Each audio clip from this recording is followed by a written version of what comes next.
NCP, AB party ও রাষ্ট্র সংস্কার আন্দোলনের সমন্বয়ে নতুন রাজনৈতিক জোট গণতান্ত্রিক সংস্কার জোটের আনুষ্ঠানিক ঘোষণা দিলেন এর মুখপাত্র নাহিদ ইসলাম।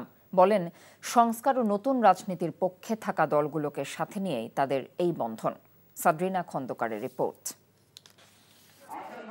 জুলাই অভ্যুত্থানের স্পিরিটকে ধারণ করে রাজনীতিতে নতুন ধারা সৃষ্টি লক্ষ্য নিয়ে গণতান্ত্রিক সংস্কার জোটের আত্মপ্রকাশ ঘটেছে।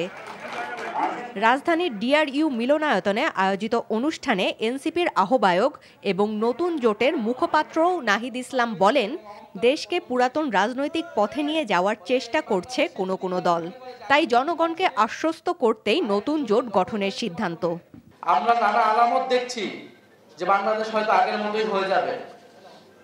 আমরা সেই ধরনের হতাশা এবং ভীতি মানুষের ভিতরে দেখতে পাচ্ছি। আমরা সেই সাহসটা জানাতে আজকে এসেছি। আমরা আমাদের শক্তি সামর্থ্য দিয়ে বাংলাদেশের যে পরিবর্তনের যাত্রা শুরু হয়েছে সেই যাত্রার পথে থাকব এবং যারা অন্যান্য রাজনৈতিক দল রয়েছে যারা এই পরিবর্তনের পক্ষে কাজ করতে চায়, আমরা তাদেরকে আহ্বান জানাবো এই ঐক্য প্রক্রিয়ায় যুক্ত হতে। এই ঐক্য প্রক্রিয়া চলমান থাকবে। জোটের যৌক্তিকতা তুলে এবি পার্টির চেয়ারম্যান বলেন, পুরনো রাজনীতির প্রতি সাধারণ মানুষের মোহ কেটে গেছে। নতুন রাজনৈতিক শক্তি কাঙ্ক্ষিত বাংলাদেশ গড়বে।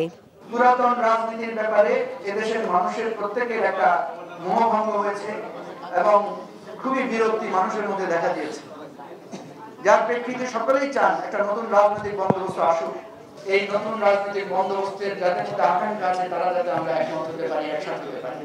3 দলের মাধ্যমে যাত্রা শুরু হলেও ভবিষ্যতে সংস্কারের পক্ষে থাকা আরও কয়েকটি দল যুক্ত হবে বলে আশা করছেন জোটের উদ্যোক্তারা।